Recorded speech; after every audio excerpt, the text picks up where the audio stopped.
Yan guys, bibidyohan ko lang yung anak ko guys. Tingnan mo, may mga kalaro siya. Ayan, magkapatid yung mga dalawa niyan. Tapos, yung anak ko yung nakapula. Tingnan nyo naman sila guys. O, ayan. Ayan ang mga laro dito kapag mag-snow. Ay nako, gustong gusto nila. Yan ang asawa ko naman nag-ano siya oh. Inaano niya yung snow ng excavator. Sobrang daming snow talaga ngayon guys. Grabe. Oh, tingnan nyo naman sila. Ganon. Oh, ganon ang mga bata dito guys. Hindi nilalamig. Tuwang-tuwa kapag mag-snow. Ang mga matatanda dito wala na nilalagnat na halos sa sobrang lamig.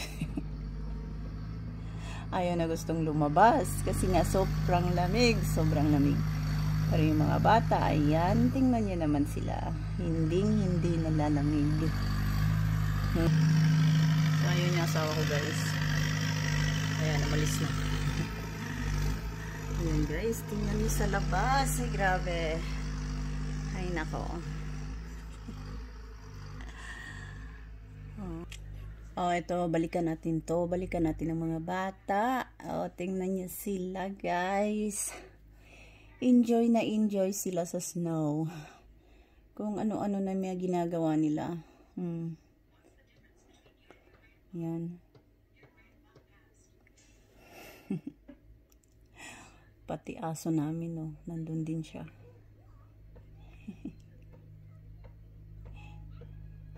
Ayan. Ganun lang sila guys, kasimple.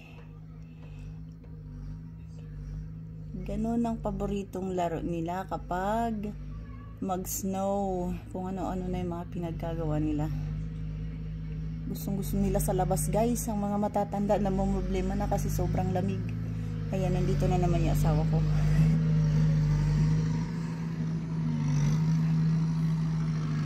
Ayan.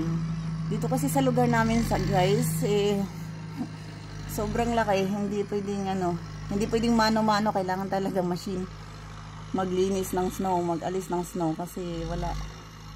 Hindi kami makalabas ng bahay.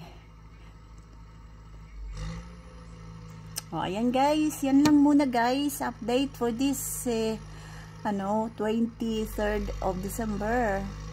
Ayan, super daming snow.